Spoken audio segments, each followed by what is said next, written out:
Hola, mi querida comunidad de Silvia Finanzas Inteligentes, ¿cómo están? La semana pasada fuimos testigos de un drama, yo diría más que drama, teatro, muy grande alrededor de la aprobación de los ETF de Bitcoin al contado. Y esto ha dado mucho que hablar, pero también han surgido muchos datos realmente increíbles.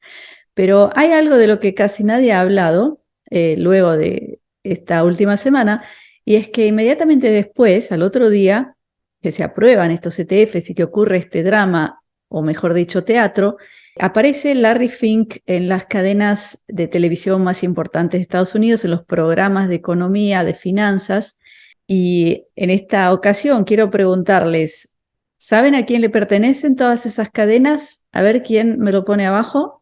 Les doy unos minutitos.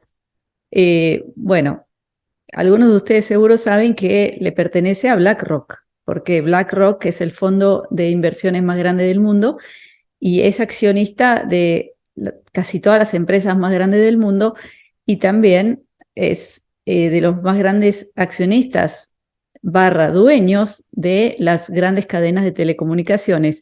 Entonces, cuando él aparece, no necesariamente quiere decir que lo invitan. Yo creo que él simplemente levanta el teléfono y dice, mañana hablo. Muy fácil. Es decir, que son herramientas para que él pueda dar mensajes, y este mensaje que él dio es muy impactante y yo lo he analizado. No hay ninguna traducción al castellano aún, es decir, no ha salido en ningún lado, pero yo se los he traducido. Solamente les pongo aquí el principio en inglés para que vean de lo que estoy hablando. Escuchemos unos segunditos de Larry Fink hablando en el canal de Bloomberg. Explain that move into ETFs. How far does it go? When we bought BGI in 2009, we were ridiculed by most of the financial community for saying you cannot marry the culture of an active investor, who we were, and a passive culture. And we said, why? Bueno, entonces, ¿qué es lo que dice Larry Fink? Se los voy a traducir y también vamos a analizarlo, porque aquí hay cosas importantísimas que nadie está hablando, pero que tienen que ver con nuestro futuro, y sobre todo tenemos que saber cuál es la intención para poder estar preparados y también saber tomar decisiones que no nos dañen, ¿ok?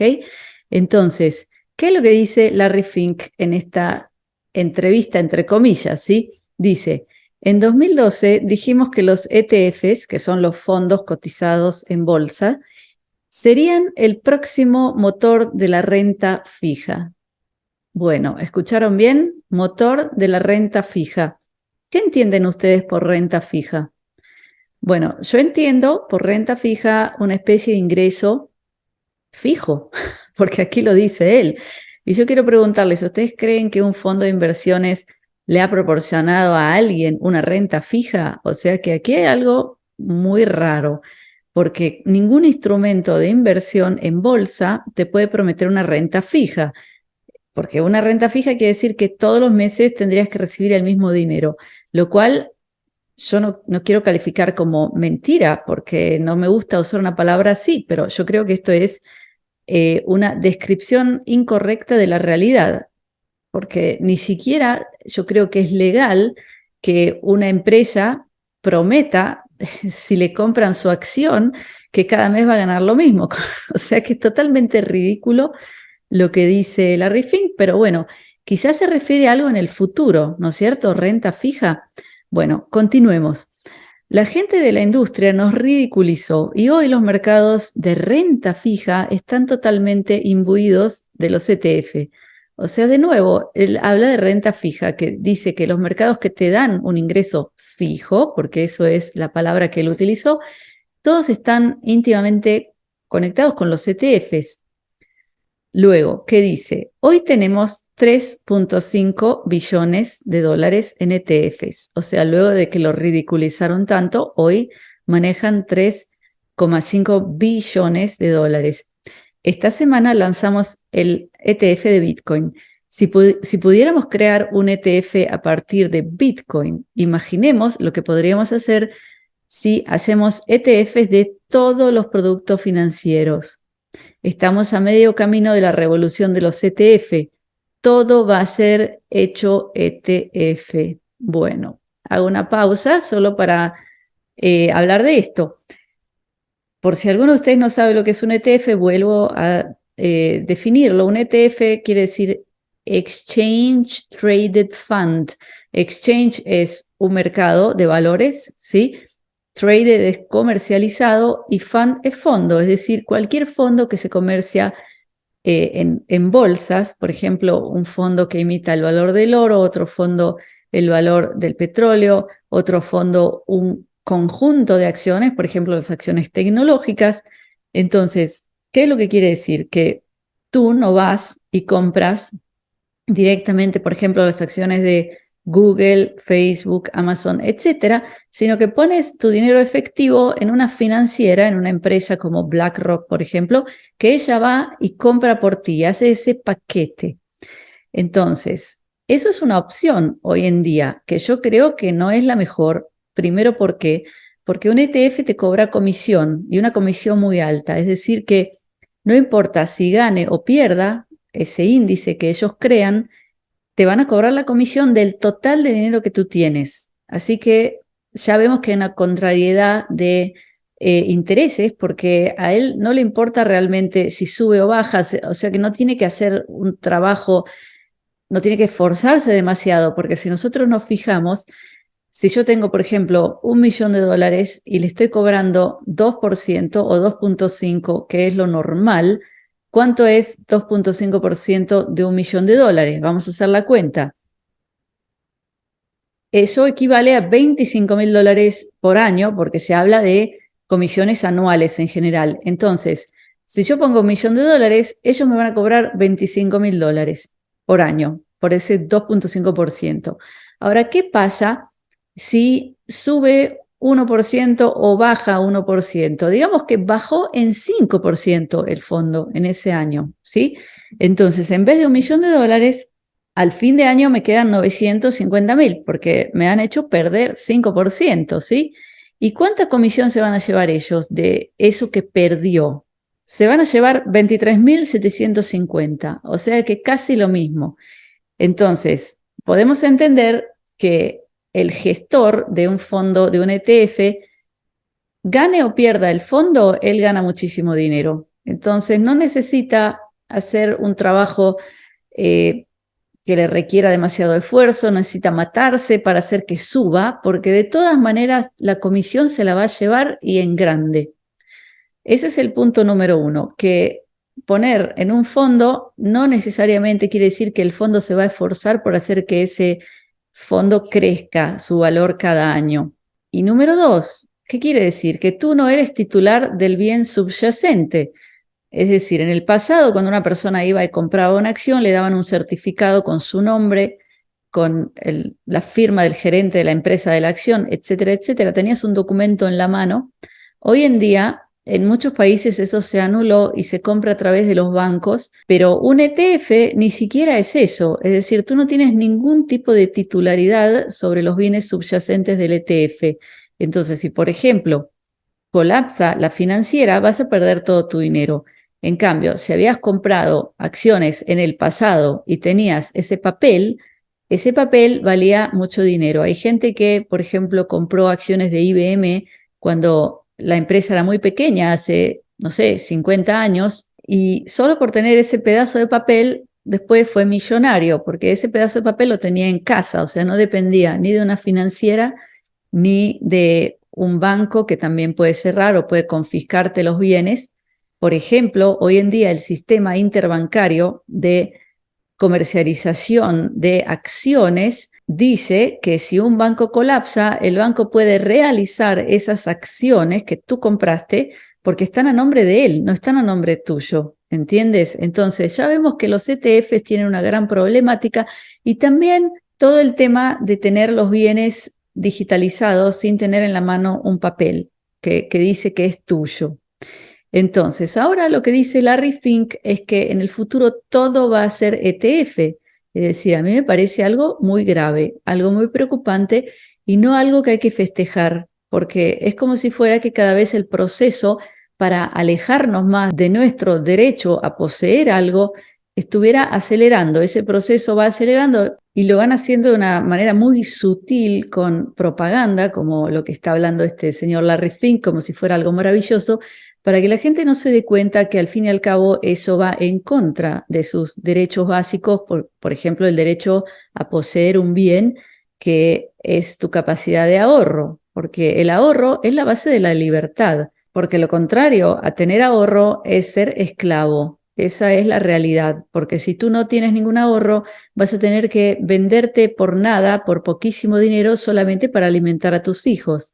Y vas a tener que trabajar muchísimas horas para recibir un sueldo magro. Eso es porque no tienes ahorros. Entonces, tenemos que entender claramente que la capacidad de tener bienes y ahorros es equivalente a nuestra libertad no financiera, nuestra libertad como seres humanos. Entonces, tenemos que tener mucho cuidado de no apoyar ciertas tendencias o no caer en trampas que van a resultar en transformar nuestra vida en muy miserable si somos víctimas de esas trampas. Entonces, continuemos con las declaraciones de Larry Fink.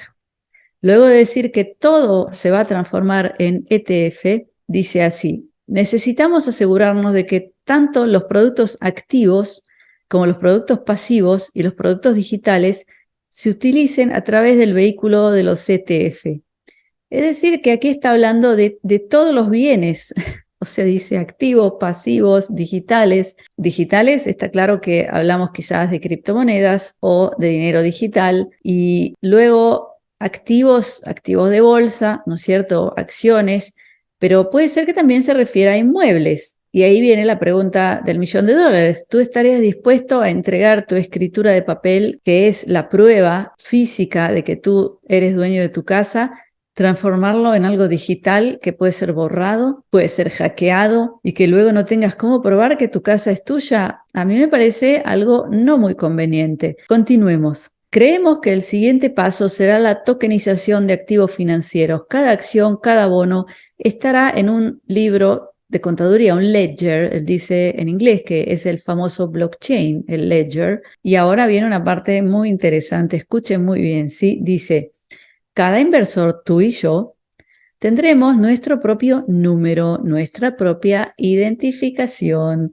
¿A qué suena esa identificación? A ver quién me lo pone abajo. Luego dice: podemos deshacernos de todos los problemas relacionados con actividades ilícitas al tener una tokenización. Podríamos personalizar estrategias que se adapten a cada individuo. ¿Qué quiere decir eso? Que, por ejemplo, esa financiera o BlackRock o quien sea va a personalizar el rendimiento de tu ETF. Muy interesante, ¿no? Porque, ¿por qué tiene que personalizar? O sea, la bolsa o sube o baja, pero que de golpe puede ser que decidan que tú no necesitas ganar demasiado, entonces a ti te dé menos rendimiento. No sé, dejo esa pregunta abierta. Continuamos. Si hablamos de voto y opciones de voto, si sabemos en cada momento quién es el propietario de esa acción, cada individuo está identificado y puede votar sus propias acciones. Esto sí que es gracioso. Si no fuera triste, sería gracioso. Cuando hablamos de la votación, en cualquier tipo de votación, yo creo que junto con la definición de votación va el derecho a la privacidad y la anonimidad.